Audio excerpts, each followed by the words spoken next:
Here we go. Check. Okay. Good morning, Niskiuna. It is 8:40, and we are getting ready to start our Economic Development Environmental Conservation Committee. And I believe we have some people here from the public that would like to speak. So please come on up. Just state your name and address for the record. Sure. My name is Vicki Michaela. I live at 2525 Antonia Drive. I've lived here since 1996. One of the reasons why we moved to Niskayuna, among many, are the quality of the neighborhoods, the peace and the quiet, the ability to walk and bike to different parts of the town and to parks and the bike path. But over the years, I have noticed that it's my neighborhood and the town in general is just not as peaceful and quiet as it used to be.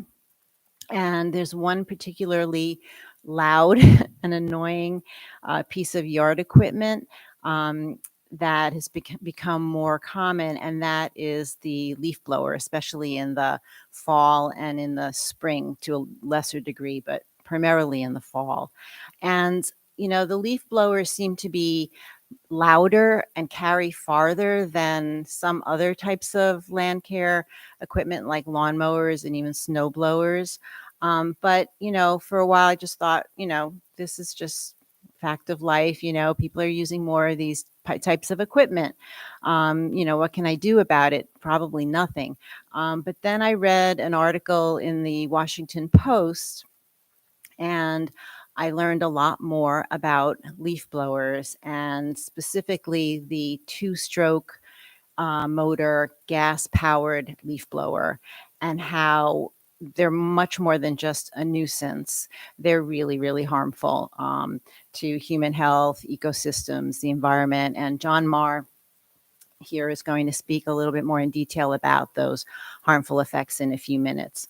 But anyway, after reading the editorial, I decided to seek out more information and resources, and I discovered, I found out that there are a lot of municipalities all over the country that are really, where the citizens are concerned about this, and they've done different things depending on the region, on the municipality. Some have restricted their use, outright banned them, the gas-powered ones at least. And, they've, restricted the decibel levels and that sort of thing.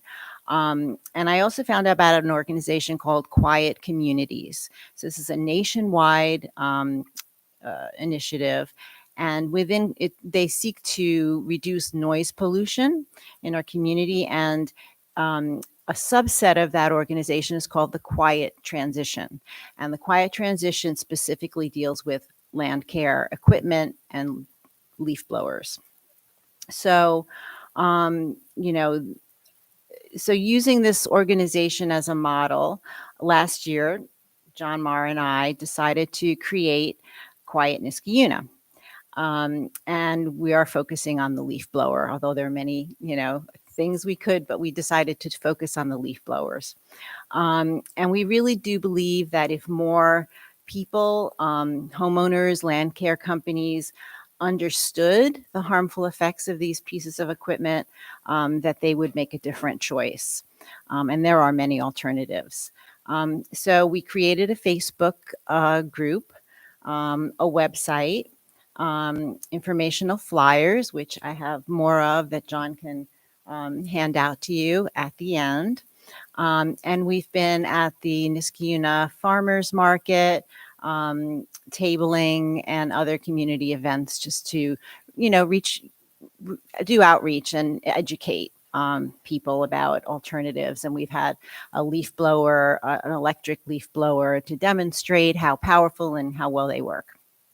So, so I've noticed that the town of Niskayuna, has increasingly demonstrated a commitment to, well, always a commitment to quality of life, but also increasingly to sustainability. And I think these two things go hand in hand, especially in this case. The town has installed solar panels, made Niskaday a zero waste event, discourage the use of pesticides and excessive lawn mowing, and encourage composting and buying local produce by, starting up our wonderful farmers market. And so last year I joined the Conservation Advisory Council so I could participate in some of these things. And I'm happy to say the council has been very supportive of Quiet Niskayuna and has made it part of our regular business. And I hope that this committee will decide to support us as well. Thank you. Thank you. And could we see one of your flyers? Thanks. It's actually in the packet too as well, John.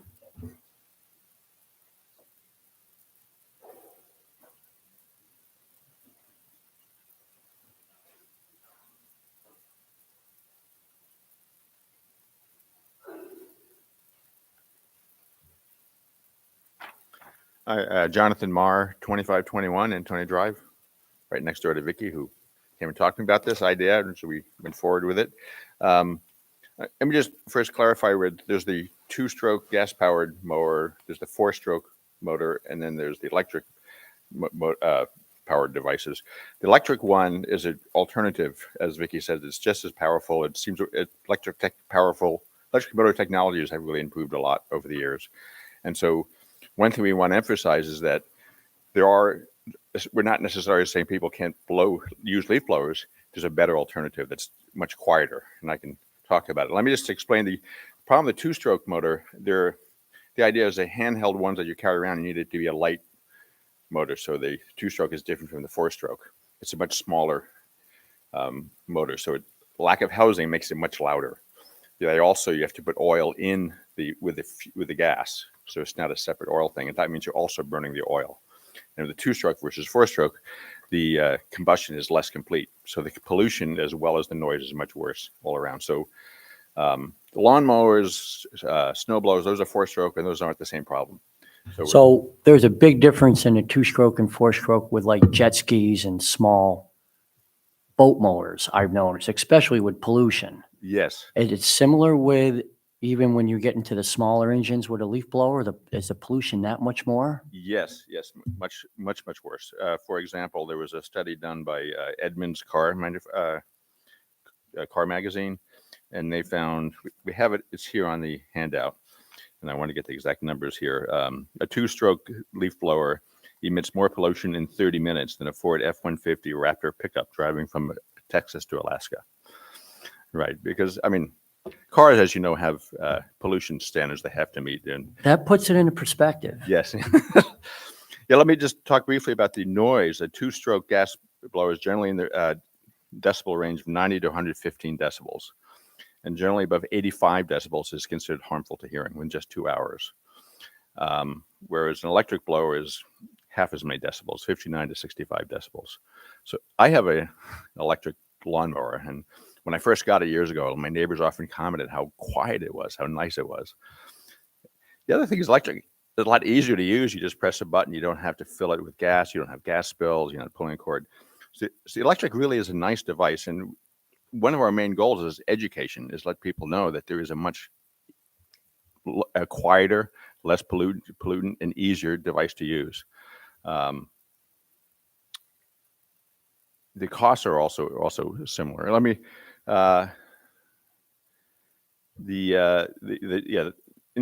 amongst the pollution, right? We have carbon monoxide, benzene, formaldehyde, right?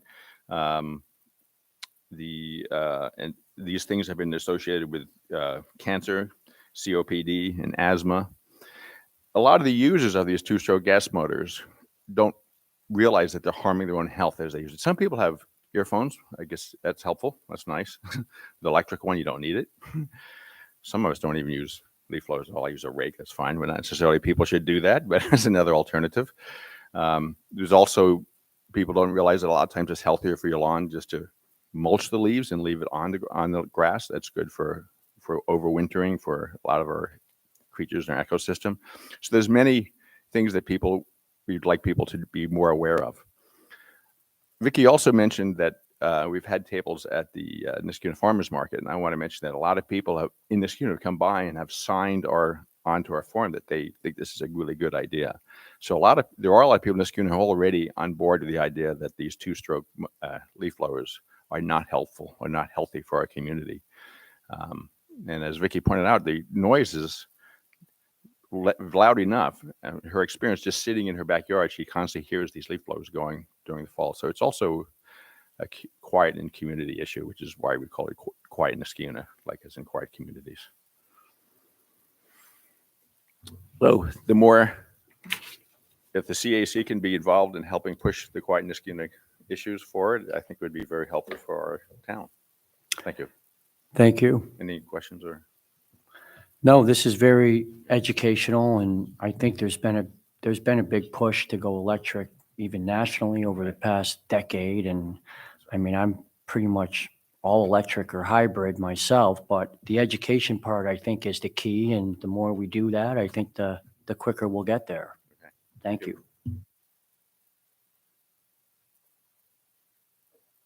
Good morning. Due to technical difficulties, the remote was not working this morning, so I jumped on and Doc Horton was on there. He asked me to pass on a message. Ray Gillen, the executive for Metroplex, will be attending your September 1st meeting to report on Metroplex investments in Niskayuna over the past year. That's good to hear. Thank you, Seth.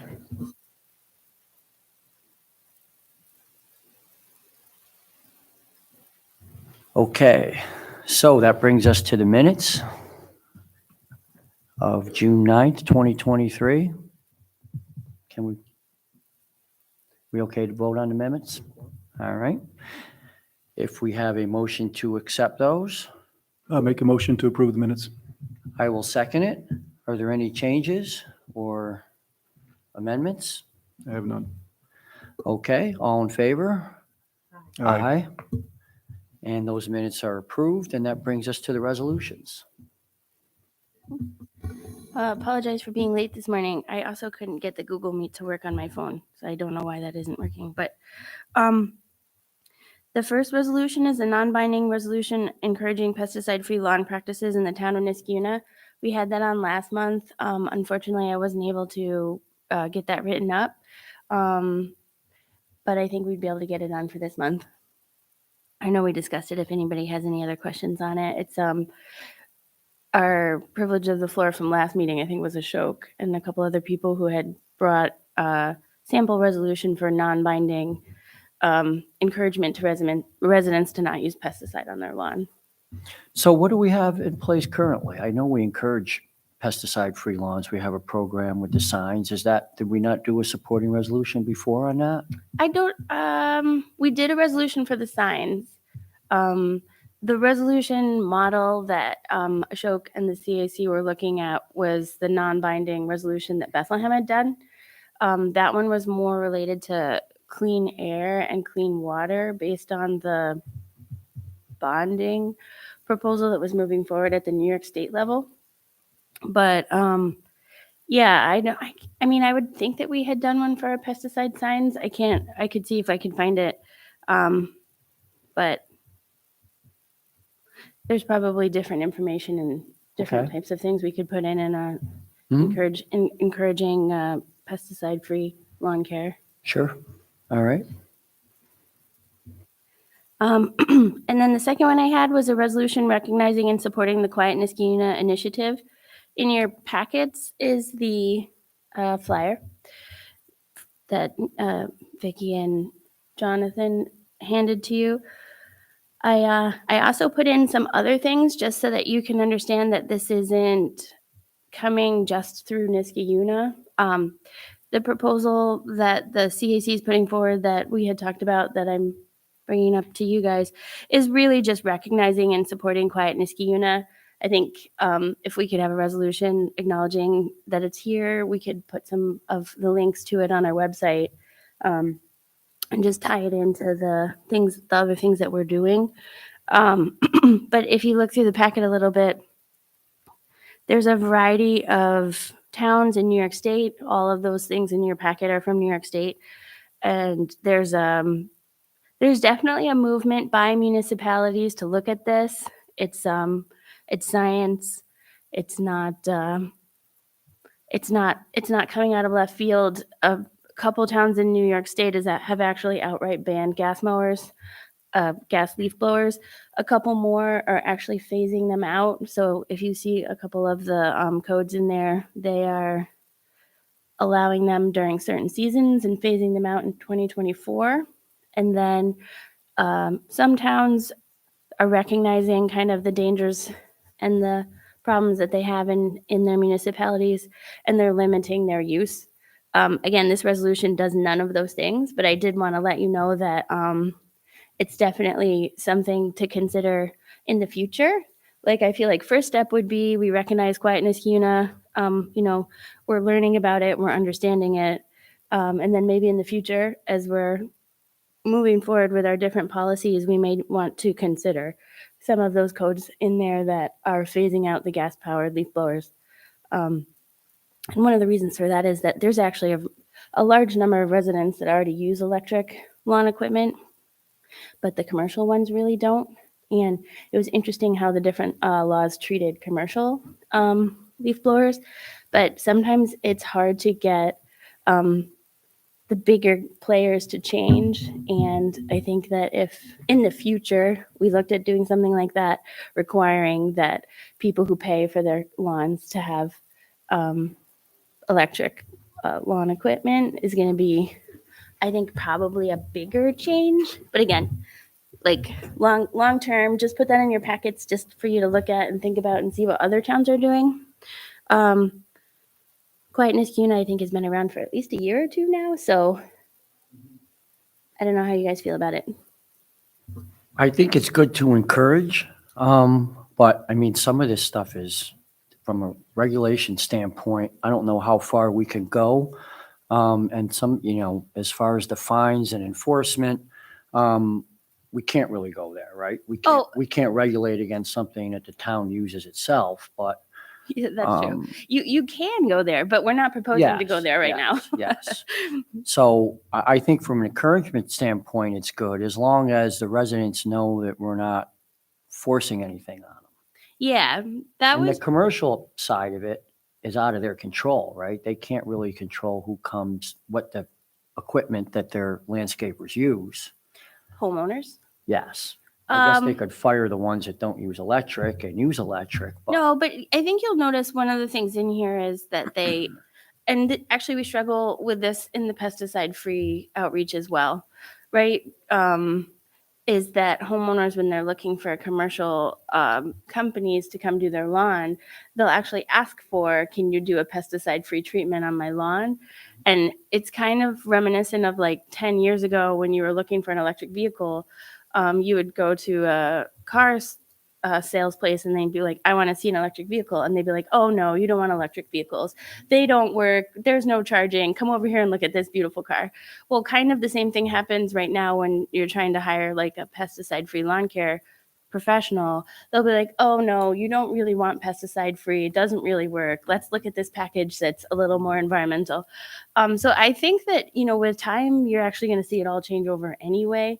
But the reason that it does change over in time is that you have these little municipalities in different places pushing things, right, to go a little bit in that direction. But you can ask and you can look for the commercial companies that do it and highlight it, and you can tell them that you'd like the electric leaf blowers, and you can tell them that you'd like a pesticide-free program. And I mean, you're the one that's hiring them, so obviously homeowners have a lot of power to say to their contractors, if you can't provide me with a pesticide-free treatment or you can't come here with electric, I'm going to look elsewhere. The problem right now is there aren't that many alternatives, but I mean, certainly the more that they hear that from our residents, the stronger it's going to be, because obviously they're going to want to hear it from their customers more than the town of Niskayuna regulating them. But again, this proposed resolution is not regulation in any way. I was just putting the codes in there so you could see. This is sort of a very first preliminary step. Here's the information. Like, let's get it out there. Let's get people to understand. But clearly other towns have, possibly gone beyond this first step to see what can be done. I think it's a good first step. Thank you. brings us to our positive secret determination. Yeah, so at the last town board meeting, you guys did go ahead and do a positive secret determination on the special use permit for the 1851 Union Street, the Mohawk Golf Club, at the recommendation of the Conservation Advisory Council and this committee. So I know I really appreciate all the work that Clark did. He put some fantastic reports together. He was working with our consultant to make sure that the resolution was written correctly. It was just a really great team effort led by Clark, and I very much appreciate it. Where we are, and he has printed out the secret timeframes, is that now that the positive declaration has been made, we have 60 days to complete our scoping document. We talked about this a little at the Conservation Advisory Council meeting this week. And I think where Clark and I are is that we are going to reach out to the applicant and make sure that we have an escrow in place to move forward with the seeker review. And then we'll reach out to our consultant and start having them work with us on a scoping document. Did you want to add anything to that, Claire? Is it the applicant that actually does the scoping document? Looking at the letter from MJ Engineering, it says the applicant shall prepare a draft scoping document. Yeah, if you read the DEC regulations, it can be the applicant, it can be the town. It can, and it should probably be a joint effort. So, but essentially what we're doing is we're trying to narrow down what the environmental impact statement's really going to look at, make sure it's the I items understand, that but is meet it a choice of the applicant to pick and choose whether he pays escrow or pays and has it done himself and presents the draft scoping document? I believe that that's actually the choice of the municipality, but I could double check on that for you, Kevin. I'm just curious, you know. Yeah, well, because, ultimately the municipality is the ones that adopting it. So that's definitely in there. I don't know if it's in this exactly. But if you look in the secret cookbook, which is my favorite, it has a whole page on scoping, and it says it can be done by the applicant or the municipality. And a lot of times the municipality does it because it's easier, because we're the ones that made the positive declaration. So we're telling them, these are the items that we really want you to focus in on. If we don't necessarily give them a scoping document, they could present one and we could probably say, yeah, that's good or that's not good. But otherwise, they would essentially have to address every single item in the entire environmental assessment form without a scoping document. So it's to their benefit to have a. Oh, yeah, I mean, it sounds like that's the procedure anyway, seeker, is that gets done. I mean, just curious who does it, that's all.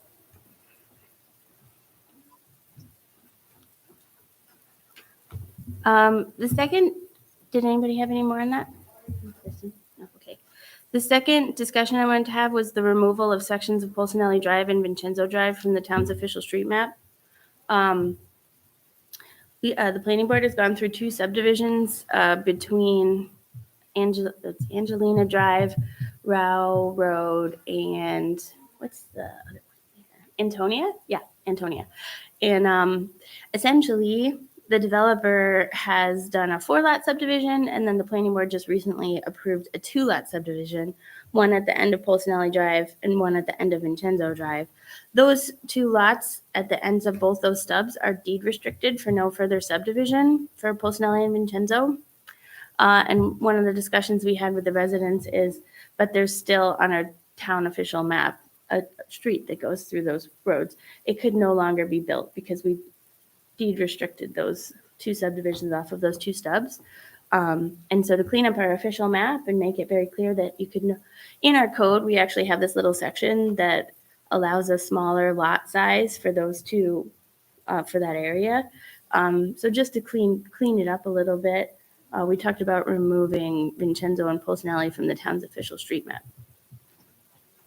So there's a paper street there, I take it? It's actually not a paper street. In the world of streets for the town of Niskayuna, it just always gets interesting. But if you look at our town's official map, there's a dotted line that shows a future connection there. It's very similar, actually, to the dotted line that showed the future connection between the end of Windsor Drive and River Road. There was never any right-of-way there, but it was on our official map.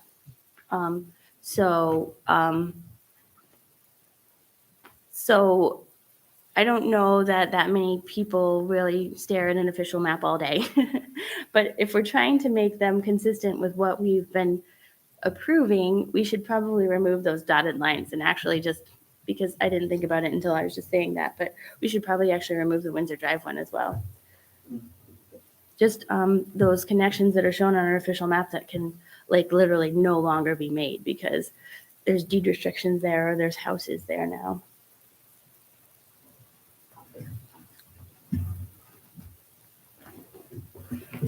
Thank you. Okay.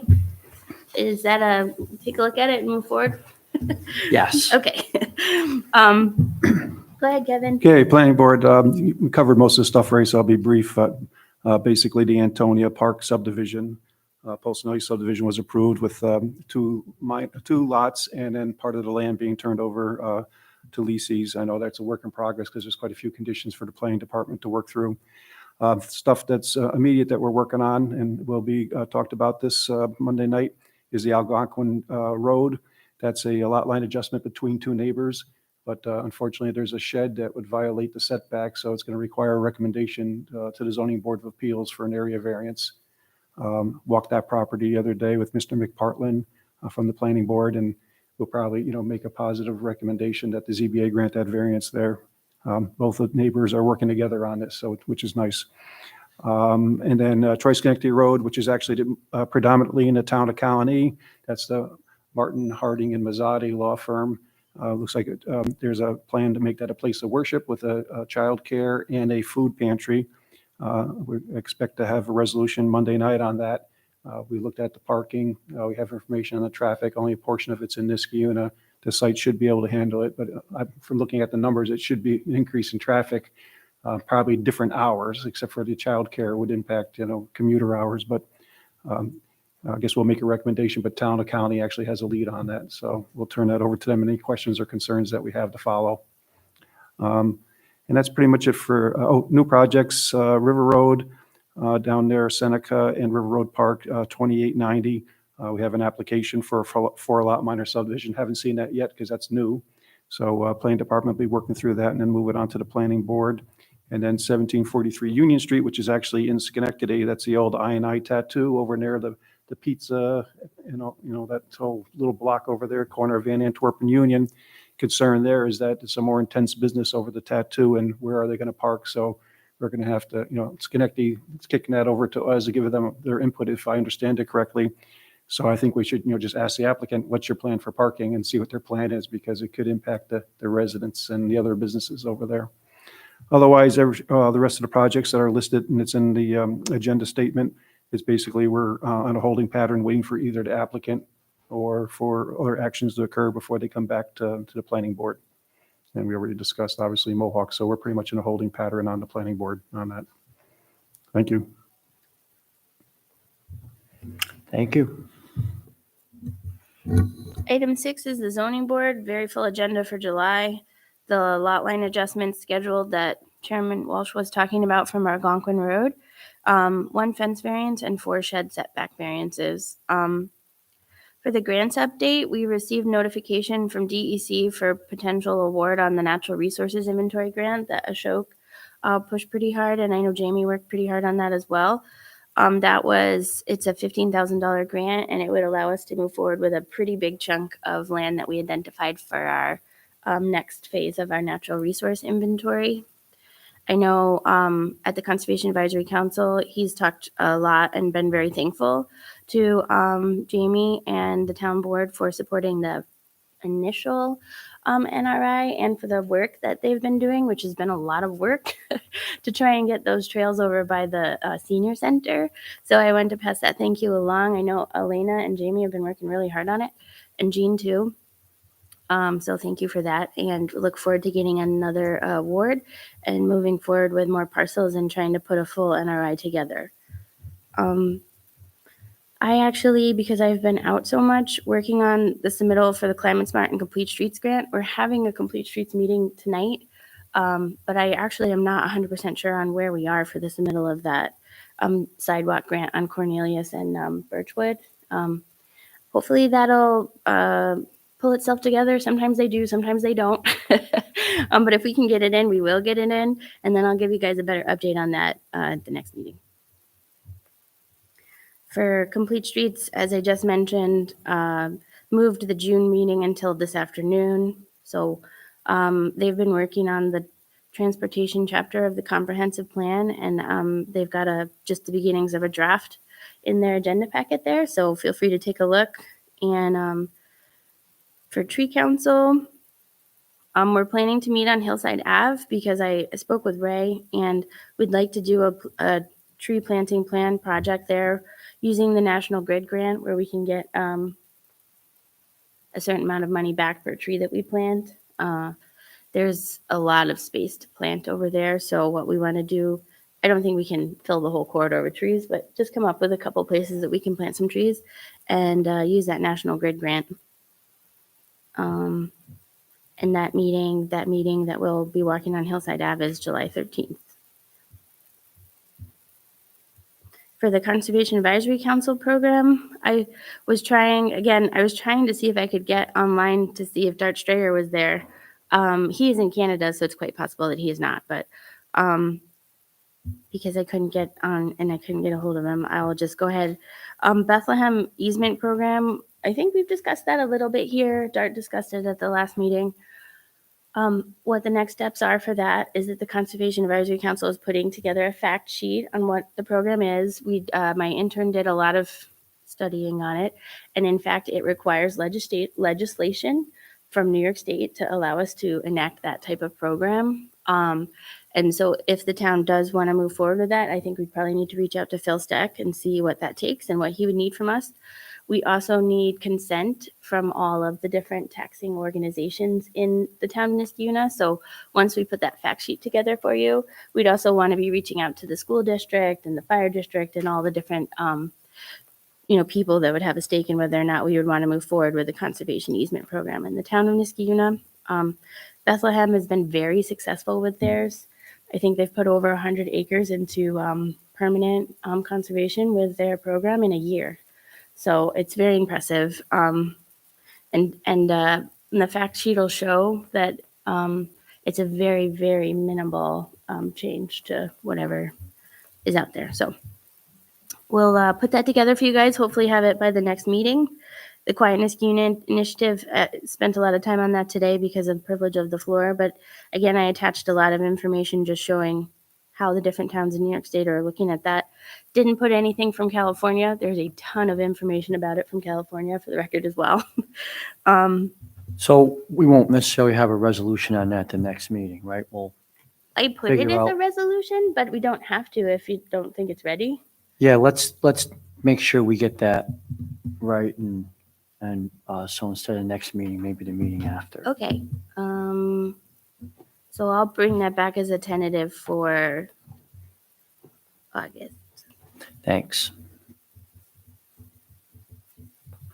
And then I was not there, but the Ellen Daviero from the CAC and Roy Thornton had a really great meeting with the Highway Parks Department on invasive species in Blatnick Park and composting. They were just very happy at the Conservation Advisory Council. They met with one of our employees, Andrew, and he was very good at listening and was showing them.